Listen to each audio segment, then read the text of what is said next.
জীবনের নিরাপত্তা চেয়ে শেরেবাংলানগর থানায় একটি জিডি করি।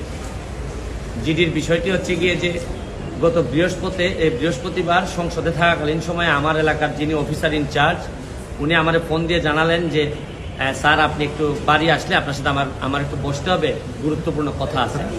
তো শুক্রবারে আমি বাড়ি যাওয়ার পর উনি দুপুরবেলা আমাকে বললেন, আমাকে একটা মেসেজ দেখালেন যে উনাকে একটা লোক 2-3 দিন ফোন করার পর উনি যখন আমলে নিচ্ছিলেন না তখন উনারে একটা মেসেজ দেয় যে ওই লোকটা, অজ্ঞাতনামা লোকটা আমার সাথে দেখা করতে চায়, কথা বলতে চায়, দেখা করতে চায় না, কথা বলতে চায়।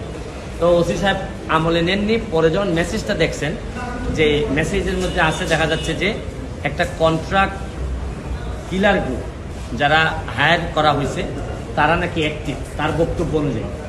তো ওসি সাহেব আমারে উনার ফোন দিয়ে ওই অজ্ঞাতনামা ব্যক্তির সাথে